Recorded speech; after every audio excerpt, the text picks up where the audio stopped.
I still say if life were going to be directed by a famous director, I'd have to go with Spielberg. Why? Because every day would be an adventure. I mean, just look at the lives of everyone in those movies. Indiana Jones gets to travel the world and hunt down rare artifacts, all while saving the world from certain evil. And the aliens in every Spielberg movie are peaceful and want to be our friends. And life always ends on a happy note. Yeah, but what about all the war movies? And what about E.T.? I mean, if you're a kid in one of his movies, the adults are always going to act like assholes to you, and they're never there for you when you need them to be. And you can never go to the ocean either. There's something out there trying to hunt you down nonstop and trying to kill you. No, you're going to be perpetually fighting off Nazis or fending for your life against something that wants to eat you for dinner. I'd go with George Lucas. All the adventure of a Spielberg film with all of the powers and none of the monsters. Fuck that.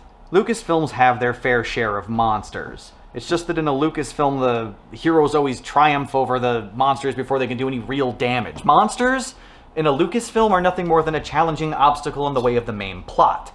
And in a Lucasfilm, everyone you know and love would eventually be wiped out by some Nazi wannabe, First Order, or Empire. I mean, does anybody in the Star Wars universe even have a complete family anymore? I mean, between the Empire blowing up Alderaan and the First Order blowing up not one, not two, but 3 massively populated Republic planets, it's a wonder that anybody in the Star Wars universe isn't an orphan and has some sort of crazy vendetta against someone. I mean, that would be your whole life in a George Lucas directed world. That and an inescapable desire to spout off creepy poetry at inappropriate times. Way to suck the fun out of my George Lucas world, Ray. Suck the fun out of an old man's cock, Evan. Everything all right there, buddy? It's Eva. Oh no. She wants to get back together. Oh no. Is that what last night was all about? In a sense, yeah. She tried to seduce me. Oh no. But you didn't give in, right? I mean, you remember how horrible she was. Of course I remember. So you didn't give in, right? She said if I didn't, that she would shut down the production for sure. Well, hashtag me too. Is that what that means? Seriously. She can't do that, Ray. You have to tell someone. Who is someone like me going to tell? And it doesn't help that Eva is easy on the eyes.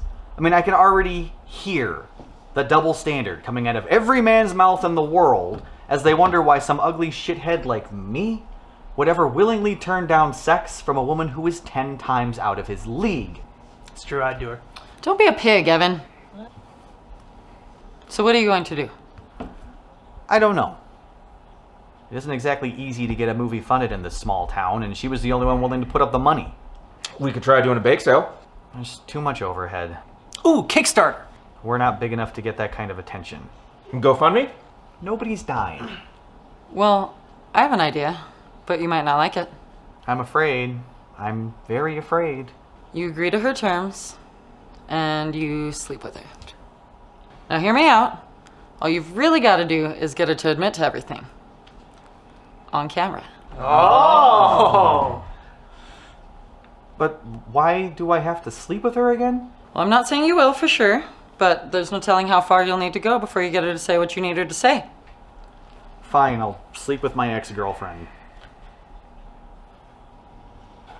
Scorsese World. Not now, Evan. Sorry.